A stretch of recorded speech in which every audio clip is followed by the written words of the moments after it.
as the Prophet was leaving Medina, the Jews of Medina do something unusual. When they heard Muslims are going to Khaybar, they pressured Muslims who were indebted to them.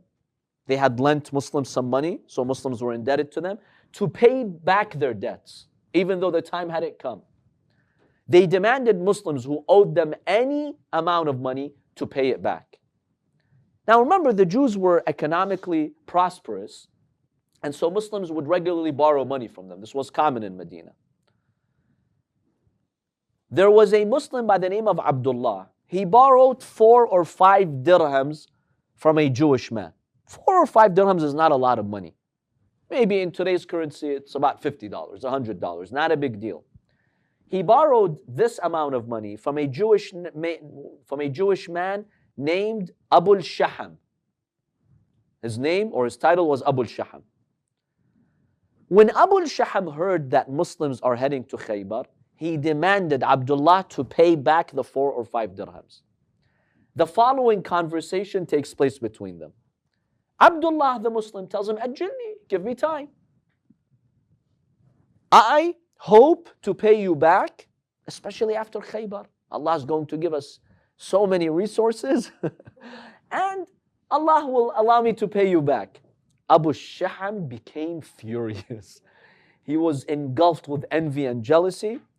He told him, أَتَحْسَبُونَ أَنَّ قِتَالَ خَيْبَرَ مِثْلَ مَا تَلْقَوْنَ مِنَ الْأَعْرَابِ? You think fighting Khaybar is fighting these Bedouins? There's a huge difference between the two. فِيهَا وَالتَّوْرَاتِ. I swear by the Torah, there are 10,000 fighters there. Don't underestimate Khaybar.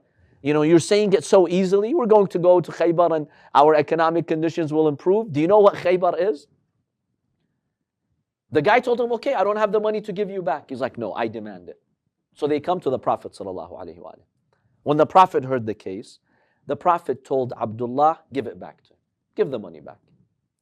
Abdullah said to the Prophet, I swear by the one who sent you as a messenger, I don't have the money to give him back. I'm poor, I'm broke. I don't even have 4 or 5 dirhams. The Prophet ﷺ told him, give it back. Meaning, however you can, just give it back to him, even if you need to borrow from someone else. It seems that the Prophet insisted on him to give the money back because the Prophet did not want any Jew to humiliate a Muslim. To go around, he owes me money and he's not willing to pay me back. The Prophet doesn't want that. The Prophet wants to protect the dignity of all Muslims. So the Prophet firmly told Abdullah, the Muslim, you have to pay him back. It's my order. Just give him back. So after he gives up, after 3 tries, garments that he was wearing. You know the traditional garment, it's like ihram. You have the upper garment and the lower garment. He sold one of them because he was broke and he was just left with one. But when you're left with one, you cannot fully cover your body. So some Muslims felt bad for him and they donated to him, a piece of garment. He paid back the Jewish man. Now, why did the Jews make this demand from Muslims?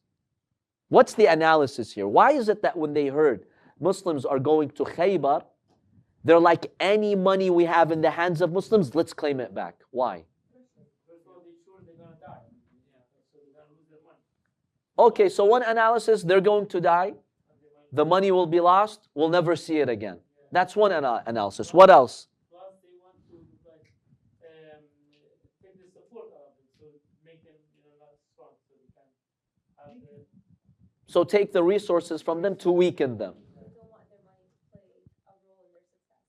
Right, they don't want them to be even that much more successful. Now, normally that's how you'd think it is, right? But the real analysis is not that.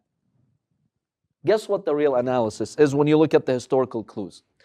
The Jews of Medina knew very well this man is a prophet and Allah will support him. They knew he would not die in Khaybar. They knew that very well. And the track record of the Prophet showed that.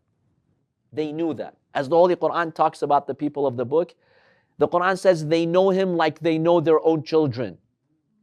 يَعْرِفُونَهُ كَمَا يَعْرِفُونَ أَبْنَاءَهُم. Would you ever get confused between your children? I've seen big families, right? Like even some of them relatives. And let's say they have a lot of children, grandchildren. I get confused. I don't know who's who. But if it's your children, You never get confused. You never get confused. Or have you seen twins? Or what do you call when the twins are 3 or 4? Is there a name for that? Triplets, quadruplets. I know a family who have triplets, right? I can't tell the difference between them. But if you ask the mother, like even if she's looking at them with the corner of her eyes, she'll notice who's who. It's your children. The Quran says the Jews knew the Prophet as they knew their own children. That's how much yaqeen they had he's a prophet. Yet they fought him out of their stubbornness. So they knew he was a prophet. They knew he won't be killed at Khaybar. They knew that. So then now why did they demand the money? They know he's going to achieve victory. He will come back from Khaybar victorious. They knew that. So why did they demand the money? Because if you demand it and you are not a loser, it's better than demanding money. Look at how the Jews thought at the time. Look at their mentality. The Jews thought the only reason why the Muslims coexisted with them peacefully in Medina and gave them the freedom to do their business, because the Prophet really gave them a lot of rights and protection. They thought the only reason why Muslims treated them well is because the Muslims were weak and they were scared of Khaybar. Khaybar keeps Muslims in check. Now that Muslims decided to go to Khaybar and they will achieve victory, they'll be so powerful, they will crush us. So let's save our money now. That's how they thought. And in fact, in doing so, it shows you their own personality and character. Because when you project an accusation on certain people, many times you yourself have those qualities. Isn't that the case? People who don't trust other people. And they themselves, they're not trustworthy. They betray, they backstab. If you see someone who's, always telling you, that person is going to backstab me, that person is going to backstab me, usually, I'm not judging all the time, usually this person, he's a backstabber. That's why he's scared of others, because he doesn't want the thing he does on others to happen to himself. So the Jews at the time, they went by mantiq al-quwwa, the logic of power. If you're powerful, people will respect you. If not, people won't. And that's how they were. If someone was not powerful, they didn't respect them, take advantage of them.